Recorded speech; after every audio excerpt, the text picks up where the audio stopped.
Onde você estiver, feche seus olhos e vamos falar com o Pai. Pai querido, Pai bendito, nessa hora eu te apresento cada uma das pessoas que estão ao nosso alcance, seja pelo YouTube, pelo Facebook, pelo Instagram, os poucos que estão aqui presentes conosco, que seja sobre cada um a ministração viva do Teu Espírito Santo, que a Tua vontade soberana seja de fato consumada, concretizada nestas vidas, e o Senhor possa produzir os efeitos desejados pelo Teu Espírito Santo, ó Pai. Fala-nos, precisamos do Senhor, estamos em dias de muita dúvida, de muita inquietação, de muito agito social, de ânimos acirrados. Pai, traz-nos a Tua paz, o Teu conforto, o Teu refrigério, pela Tua palavra que vai ser compartilhada agora. Em nome do Senhor Jesus. Amém. Sem rodeios, sem delongas, eu quero ir direto para o nosso tema nesta noite, que você pode ver no telão aí, ó. Frágeis, sim. Derrotados, nunca. Frágeis, sim. Derrotados, nunca. E eu quero ler um texto muito oportuno para esse momento. Um texto que muito tem falado ao meu coração, e eu quero dissecá-lo, eu quero expô-lo nessa noite para você. E nós vamos ler em 3 versões distintas, para tentarmos extrair o máximo daquilo que o Espírito Santo tem para nós nessa noite. Primeiro, eu quero ler na versão que a gente conhece como a Bíblia de Jerusalém, 2 Coríntios capítulo 4, versos 8 e 9, é o nosso texto básico dessa palavra. Vamos citá-lo várias vezes. O meu objetivo é que ele possa preencher cada poro de seu ser, cada espaço, cada lacuna de sua alma, e você guarde essa palavra, inculque essa palavra na sua mente e no seu coração. 2 Coríntios capítulo 4, versos 8 e 9, na versão católica da Bíblia de Jerusalém, uma das melhores versões que temos na língua portuguesa.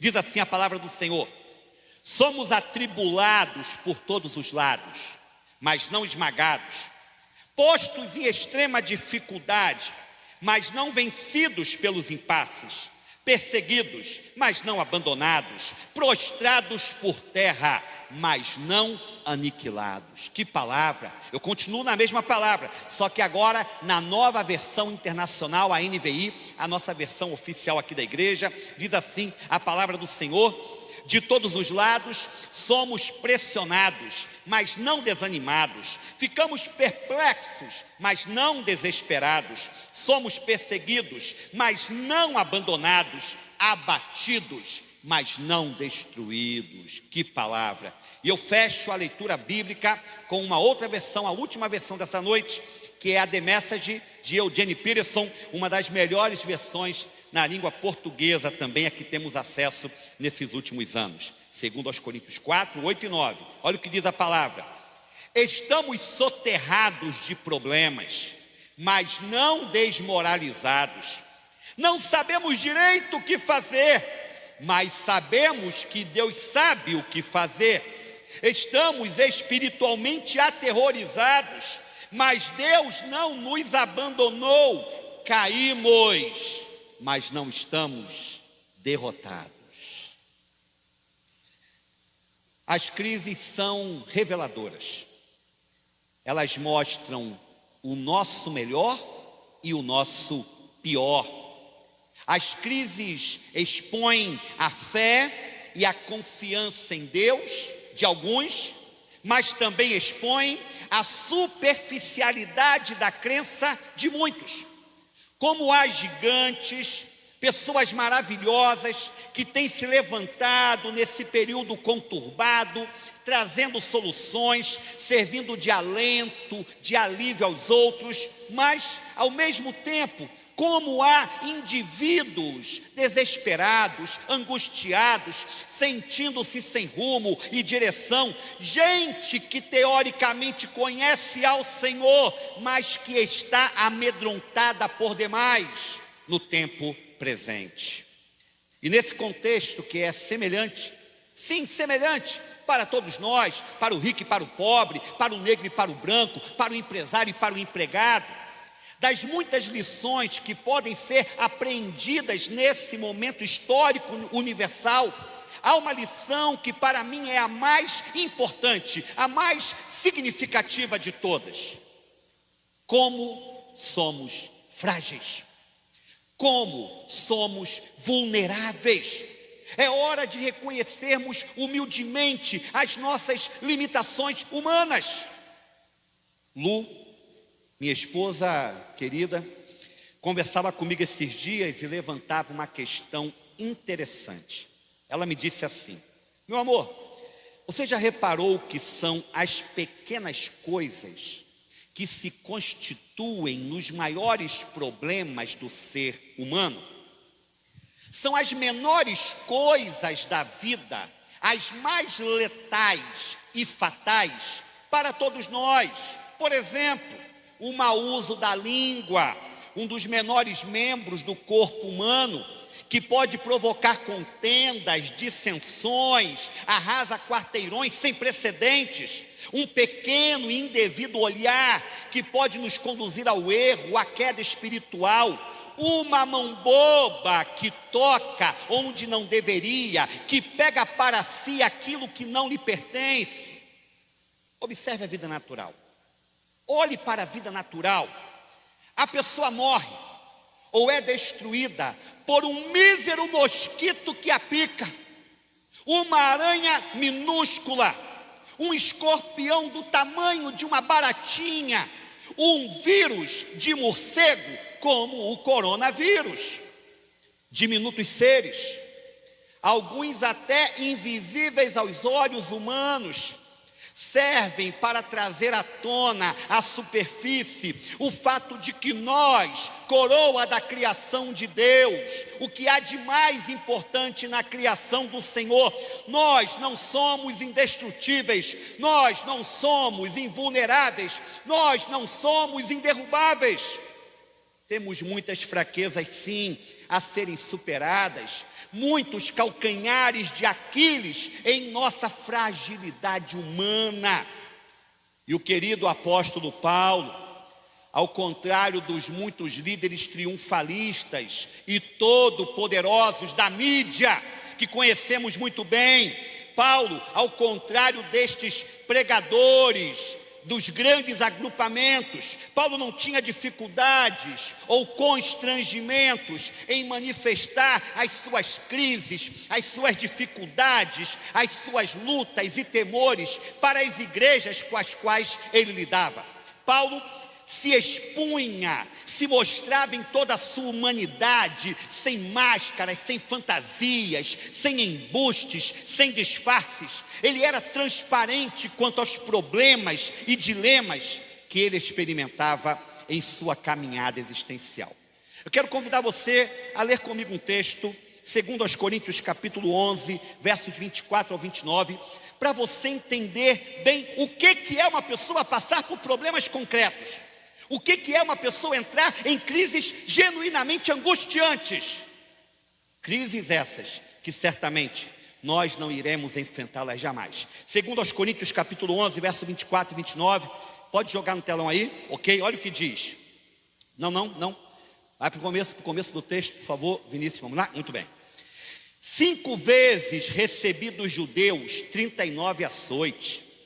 3 vezes fui golpeado com varas. 1 vez apedrejado, 3 vezes sofri naufrágio, passei uma noite e um dia exposto à fúria do mar, estive continuamente viajando de uma parte a outra, enfrentei perigos nos rios, perigos de assaltantes, perigos dos meus compatriotas, perigos dos gentios, perigos na cidade, perigos no deserto, perigos no mar e perigos dos falsos irmãos. Trabalhei arduamente, muitas vezes fiquei sem dormir, passei fome e sede e muitas vezes fiquei em jejum, suportei frio e nudez. Além disso, enfrento diariamente uma pressão interior, a saber, a minha preocupação com todas as igrejas. Quem está fraco, que eu não me sinta fraco? Quem não se escandaliza, que eu não me queime por dentro? Rapaz, moça, se tinha alguém com autoridade para falar sobre lutas e dificuldades na vida cristã, esse alguém era o apóstolo Paulo. E como eu já disse, você certamente não passou e nem passará por 1/10 das lutas enfrentadas por ele. Eu tenho certeza que não. E é nesse contexto de crise, de luta, de experimentação de problema, de um passado de dores, sim, de provas, a cada momento se acumulando. É nesse contexto que surgem as famosas palavras de 2 aos Coríntios, capítulo 4, versos 8 e 9. Vamos a elas mais uma vez, vamos lá? Eu falei que eu quero insistir nesse texto, eu quero que você o grave, eu quero que você o tenha como uma palavra para guiar e alimentar a sua vida nestes tempos de crise dessa pandemia mundial aí. Pandemia tem que ser mundial, né? Me perdoe. De todos os lados somos pressionados, mas não desanimados. Ficamos perplexos, mas não desesperados. Somos perseguidos, mas não abandonados, abatidos, mas não destruídos. Primeiramente, nós temos que saber o contexto da igreja de Corinto, o povo para o qual Paulo escreveu estas palavras. Na época que Paulo lhes manda esta carta, ao contrário de outras igrejas, Corinto não tinha nenhuma experiência de perseguição. Era uma igreja muito bem relacionada socialmente, inchada, inflada, acomodada, abastada. Era uma igreja que não conhecia a dor, que não sabia o significado da palavra sofrimento, que não conseguia entender as dificuldades como uma espécie de provas necessárias para o aperfeiçoamento do nosso caráter cristão. Por isso, Paulo tem que explicar com detalhes àquela igreja o que ele enfrentava, o que ele passava por amor àquele povo. Paulo então se expõe, Paulo então se mostra em toda a sua fragilidade humana, para que aquela igreja, a exemplo do seu líder, pudesse descer do pedestal de arrogância em que ela se encontrava. Sejamos sinceros, alguma semelhança com a igreja do nosso tempo presente? Alguma similaridade com a sua e a minha comunidade de fé atual? Eu já tenho dito desse púlpito há algum tempo, e aqueles que frequentam os cultos de quarta-feira, aqueles que frequentam os nossos momentos de encontro, domingo pela manhã, vão se lembrar do que eu tenho dito, do que eu tenho aqui dado de alerta. O que Deus terá que fazer para que acordemos como igreja? O que Deus terá que produzir para nos tirar de nossa zona de conforto, como igreja rica, ensimesmada e orgulhosa que nós somos? Olha aí o que Deus já está fazendo, perceba os sinais. O coronavírus, nesse momento, é uma oportunidade de reavaliarmos, de repensarmos, de redimensionarmos a nossa fé e o nosso cristianismo. Muito bem, voltando para o texto, Paulo está nos falando de serenidade, de calma, de paz em meio à tempestade. E ele usa a figura de uma luta, na verdade de um lutador na arena de combate. Paulo faz 4 declarações. Ele utiliza 4 figuras de linguagem para retratar a profundidade do seu conflito como ser humano. Mas, ao mesmo tempo, escute isso, ele usa outras 4 expressões de alento, de ânimo, de alívio, para demonstrar como Deus está presente com o seu povo, mesmo em meio ao aparente caos que tem prevalecido em nível mundial.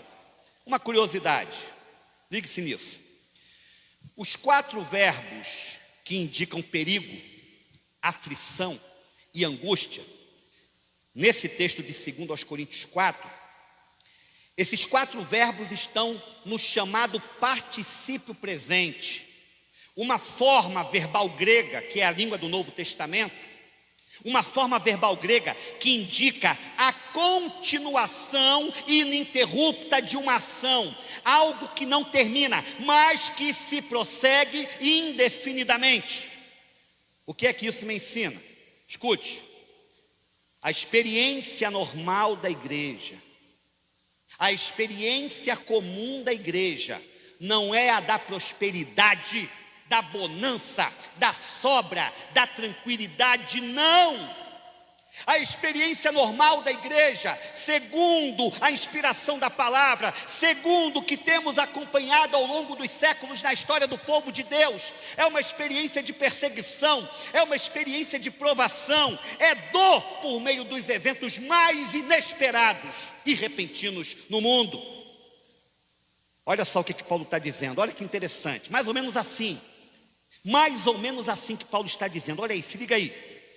De todos os lados somos pressionados sempre, ficamos perplexos continuamente, somos perseguidos o tempo todo, estamos abatidos perpetuamente.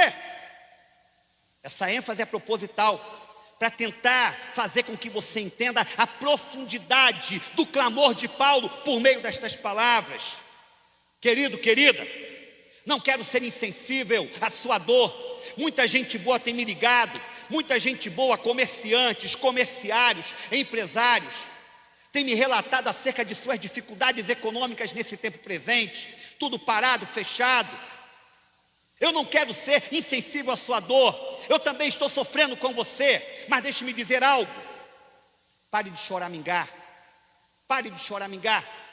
As lutas neste mundo fazem parte da normalidade na vida cristã. Eu quero deixar isso claro para você como uma ênfase da minha palavra nesta noite. Se o povo de Deus sempre enfrentou lutas ao longo de todos os séculos passados, por que não agora? Em que somos melhores do que os nossos irmãos de outrora? É hora de nos revestirmos da armadura de Deus, segundo Paulo a apresenta em Efésios capítulo 6, e juntos empunharmos as nossas armas espirituais. Não é hora de ficar brigando com o governo, como vemos alguns teleevangelistas xingando governadores e autoridades de vários estados, na insistência de reabrir as suas igrejas à força, não por amor ao povo, não por amor à comunhão dos santos, mas pelo amor ao dinheiro que estão perdendo com a ausência de arrecadações em seus cultos. Só que eu não quero focar nisso não, tá? Isso aí é assunto para outro papo, para outro momento. Eu quero voltar para o texto, eu quero voltar para o nosso foco aqui. Eu estou dizendo desde o início dessa palavra, que Paulo não tinha nenhuma vergonha de se abrir, de se expor em todas as suas fragilidades, externando o seu lado humano. Paulo está dizendo para mim e para você aí em casa: ei, filho de Deus, filha de Deus, você também chora de vez em quando, você também pode tomar uma surra dessa vida de vez em quando. Você não está alheio à vida real de dores que muitos experimentam. É isso que Paulo está nos ensinando. Porém, o que é mais lindo, o que é mais estupendo nesse texto, e é aí que nós temos o ápice, o auge da mensagem desta noite. Paulo não está apenas apontando para o sofrimento enfrentado. Paulo não está em 2 Coríntios 4, 8 e 9, apenas apresentando a luta que experimentaremos, não! Paulo também está nestes versos falando sobre a provisão de Deus, a graça de Deus em meio às aflições. E ele faz 4 declarações, e eu quero observar melhor cada uma delas para você entender o que eu estou falando. Primeira declaração, ou primeira expressão de dor e graça. Primeira expressão, primeira manifestação apresentada por Paulo de dor e graça. De todos os lados somos pressionados, mas não desanimados. A ideia aqui é a de um lutador quase vencido pelo seu adversário. E eu vou usar a linguagem do boxe. Um lutador que está sendo colocado contra as cordas para ser esmurrado ininterruptamente. Mas esse homem fraco, esse homem combalido, ele se recusa a se deixar nocautear. Ele não se permite ficar no mesmo lugar, sendo socado o tempo todo. Ele supera o estado de quase derrota, porque ele sabe que ele é mais que vencedor em Cristo Jesus. Pressionado, mas não desanimado. Segunda expressão de dor e graça. Olha aí. Ficamos perplexos, mas não desesperados. A ideia aqui é a de dúvida, dúvida de fé. Se Deus está de fato conosco ou não, se Deus está cuidando de nossa vida ou não, porque se Deus é tão grande, por que Ele permitiu esse vírus maldito infestando a existência humana? Irmãos na fé que também têm morrido por causa desse coronavírus. Onde está Deus que não consegue retardar esse sofrimento e essa dor? Dúvidas que todos nós temos. Mas Paulo está dizendo que no meio das dúvidas de fé, prevalecerão sempre a sabedoria de Deus, porque nós temos a mente de Cristo, e a nossa confusão mental, a nossa aparente falta de orientação é dissipada, porque a sabedoria de Deus, ela prevalece em nós. Quem sinceramente nunca teve essa dúvida em sua alma? Senhor, onde tu estás? Tu te esqueceste de mim, Senhor? Eu sou teu filho, tu és o meu pai, porque o Senhor não ouve a minha oração? Você já teve esse tipo de dúvida? Eu já tive, em alguns momentos. Mas a graça de Deus é maior do que as nossas incompreensões e dúvidas. Que isso fique bem claro, é o que Paulo está dizendo. Ficamos perplexos muitas vezes, mas não desesperados. Terceira expressão de dor e graça. Somos perseguidos, mas não abandonados. A ideia aqui nesse texto, nessa palavra de Paulo, é a de que há inimigos reais, que tentam caçar a nossa alma, opositores que vêm ao nosso encontro para acabar com a nossa vida. Mas Paulo está dizendo que não estamos sozinhos jamais. Deus é o nosso refúgio, o Senhor é a fortaleza de nossa alma. Você, filho de Deus, filha de Deus, jamais estará entregue à sua própria mercê, à sua própria sorte, porque você não se pertence. Você tem um dono que é muito zeloso, que é muito cuidadoso, e este dono chama-se o Senhor. Deus é o dono de sua vida, se de fato você está em Jesus, e Ele jamais permitirá que você seja deixado para trás, esquecido em meio às suas pelejas, abandonado em meio aos combates desta existência. Quarta expressão de dor e graça: abatidos, mas não destruídos. Abatidos, mas não destruídos. A ideia aqui é de alguém que foi prostrado, derrubado por um inimigo mais forte. Alguém que está no chão, quedado, aparentemente humilhado, derrotado, mas ele ainda conserva uma chama acesa, de modo impressionantemente miraculoso. Ele se recusa a morrer. Paulo sabia muito bem do que ele estava falando. Paulo dá esta palavra a esta igreja de Corinto, baseada na sua própria experiência. Vamos lá, Atos capítulo 14, Atos 14, 19 e 20. Olha esse fato, que aqueles que estão comigo estudando o livro de Atos irão ouvir melhor nas próximas semanas. Paulo passou por uma experiência de quase morte na cidade de Listra. Então alguns judeus chegaram de Antioquia e de Icônio e mudaram o ânimo das multidões.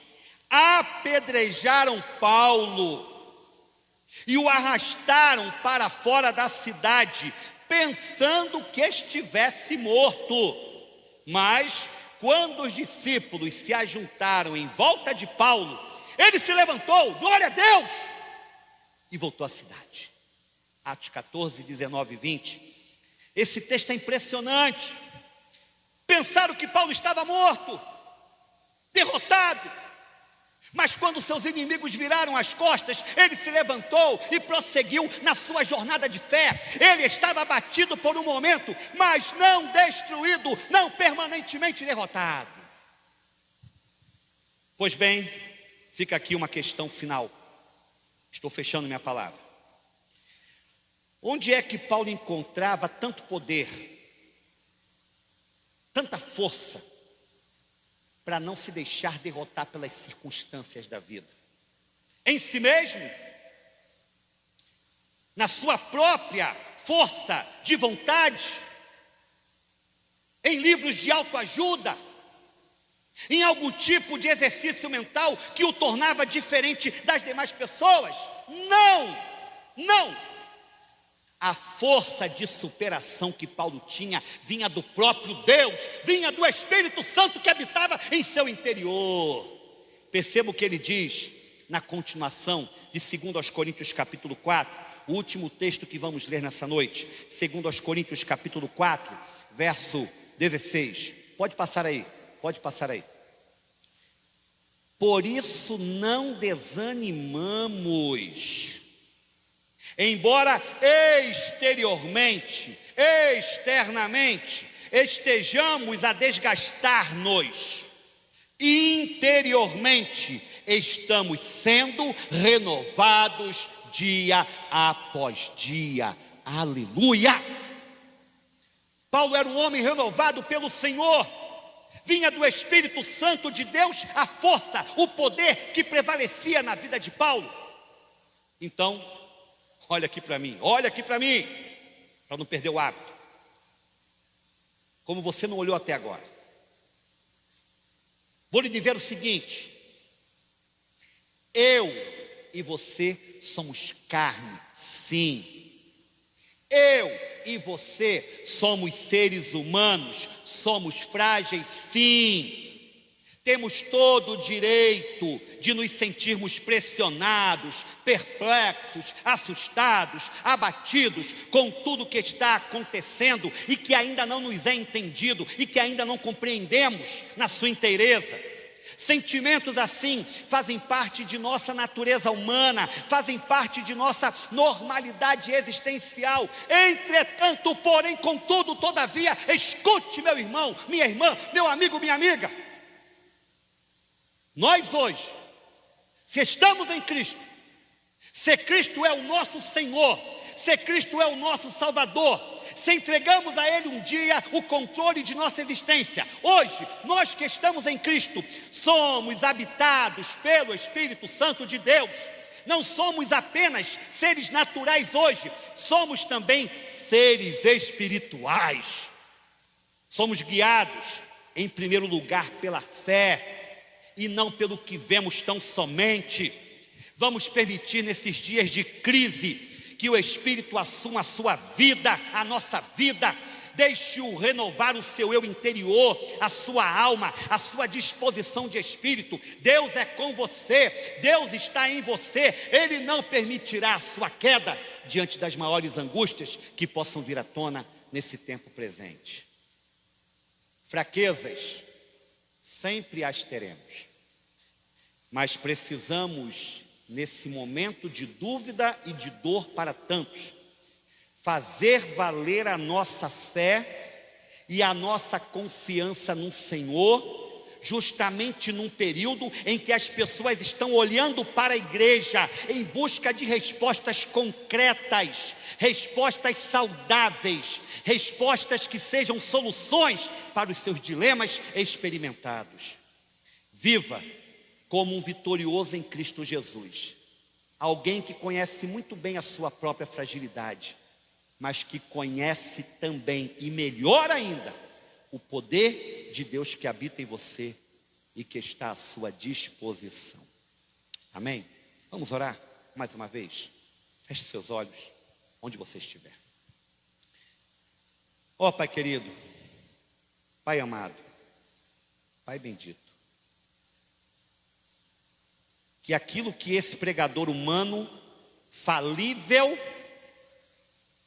não conseguiu dizer e expressar, que seja de fato importante para o teu povo, que aquilo que eu não consegui levar àqueles que estão tão necessitados da tua palavra, que esse complemento, ó Deus, seja plantado em cada coração pelo teu Espírito Santo, e que essa palavra não tenha sido apenas uma palavra ouvida, uma palavra lida, uma mensagem interessante, mas ela possa se constituir em uma palavra de vida, vida transformadora, vida regeneradora, vida de superação para cada filho teu, para cada filha tua nessa noite.